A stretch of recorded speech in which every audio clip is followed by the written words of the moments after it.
e sobre as vias, né? Então, vamos agora, né, ver as vias do nosso catéter, tá bom? Então, a gente tem a via proximal, tá bom? Que é a via azul, tá, ó. Então, ó, via proximal aqui, ó, azul, tá? O que que ela faz, tá? Deixa eu puxar minha janelinha pra cá. O orifício dela, né, a saída dela, situa-se a 29 centímetros da extremidade distal. Permite a injeção de líquidos, né, para as medidas hemodinâmicas e é utilizado também para a medida da pressão venosa central, da PVC, e coleta de amostra de sangue para exames, tá?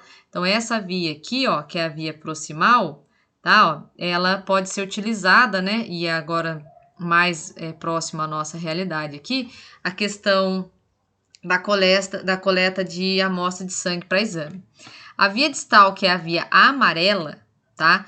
Ela situa-se na ponta do catéter, tá? Permitindo a medida das pressões nas câmaras cardíacas direita, pressão arterial pulmonar, pressão capilar pulmonar e também coleta de sangue venoso misto, tá? Misto na artéria pulmonar. É essa aqui, ó. Cadê? A via amarelinha, tá? A via distal, tá? É essa aqui. Professor, mas tem um outro caninho amarelo aqui. Tem, mas esse caninho aqui, ó, é o termistor. Não tem como você confundir os dois, tá? Claro que você tem que olhar, tá, gente? Por favor, isso é muito importante. Mas é diferente, tá? Ó, eu tenho a distal, que é amarela, e a proximal, que é azul. Toda vez eu volto no negócio errado. A via do balão é a via vermelha, tá? Situada a 1 centímetro do orifício distal, com capacidade para 1,5 ml, tá? E auxilia na migração do catéter para a flutuação dirigida pelo fluxo, permitindo, né, o encunhamento do catéter e a medida da pressão capilar pulmonar. Quando ele for insuflado, em um ramo da artéria pulmonar. Então, vamos ver ela aqui, ó. A via do balão, cadê? Via do balão aqui, ó. Ela é pequenininha, tá, ó? Ela é bem mais curta, tá? Do que as outras, tá? Ó, via do balão. Aqui uma seringa de 3 ml, tá? Ó, olha o balão aqui, ó.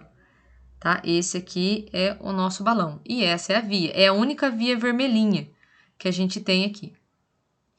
O termistor. O que é isso?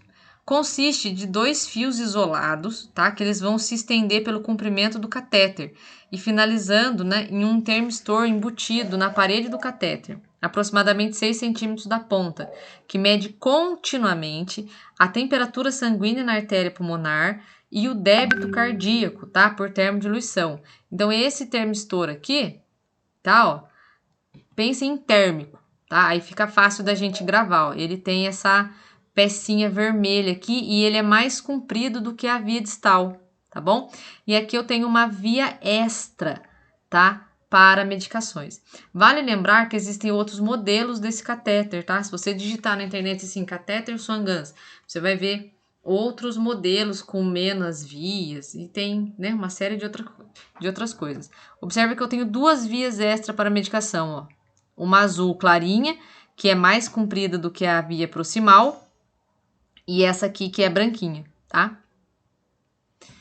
Quais que são os materiais necessários? Por que eu quis trazer isso aqui para vocês? Porque, né, é o ofício da enfermagem tá fazendo o separo do material. Então, a gente vai precisar de materiais necessários para punção, né, a bandeja de punção, tesoura, pinça, porta-agulha. É muito legal que se esse procedimento, né, ele tem que ter, né, um protocolo dentro da instituição, os materiais já ficam todos identificados, porque é um procedimento que tem uma certa frequência em algumas situações, tá? Povedine degermante, campo estéreo fenestrado, gás estéreo. Observem que até aqui, ó, nada de muito diferente daquilo que a gente já está acostumado. Kit introdutor, que é a seringa de 5 ml, agulha para punção, guia metálico, dilatador, introdutor da camisa protetor estéreo, tá? E o catéter de termodiluição, que é o catéter Swan-Ganz. Kit de monitorização, tá? Lembra quando a gente teve a aula de monitorização, a gente chegou a falar a respeito de algumas coisas assim. Então, um transdutor único, extensão rígida, né? E descoque com 3 torneiras. Aí você fala, mas professora, onde que eu vou saber, como que eu vou saber aonde que fica tudo isso?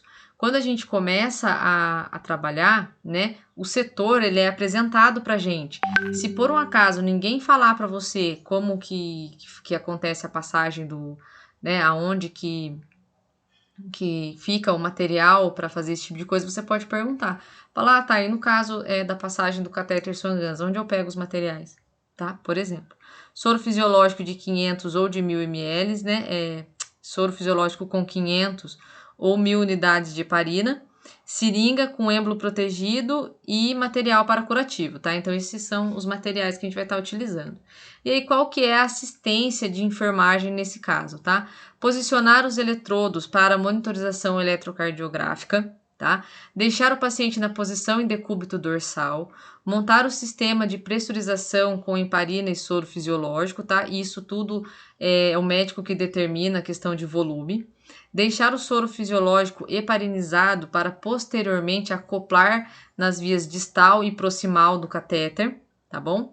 Montar o transdutor de pressão com técnica asséptica, ou seja, eu não posso contaminar nenhum dos materiais que eu estou manipulando. Auxiliar na paramentação do médico, montar o material para a passagem do catéter e fornecer os materiais ao médico, ok? Então, essa é a assistência de enfermagem com relação à passagem do catéter. O que mais? Auxiliar na passagem, fornecendo ao médico, né, informações sobre a curva de pressão. Ele pergunta, né, só a gente olhar no monitor.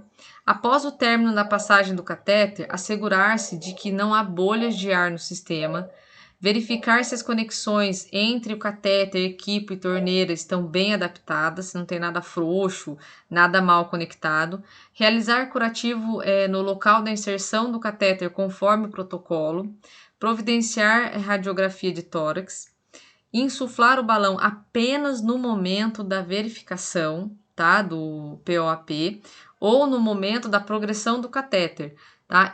Quando vai ser um, quando vai ser outro, é uma deliberação da equipe, tá? O médico vai sinalizar pra gente. Uma observação importante ao enfermeiro intensivista é que no momento da retirada do catéter, que deve estar com balão desinsuflado, para não ocorrer traumas vasculares. Então, o que acontece? Quando for retirar o balão, né, no caso do enfermeiro intensivista, o que acontece? Precisa se certificar e se atentar para a questão do balão. É igual a sonda vesical de demora, né? Imagina retirar a sonda vesical de demora sem desinsuflar o balão. Uma tragédia, né?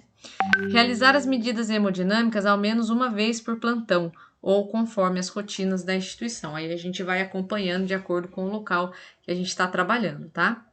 E a gente já volta para falar a respeito dos cuidados de enfermagem.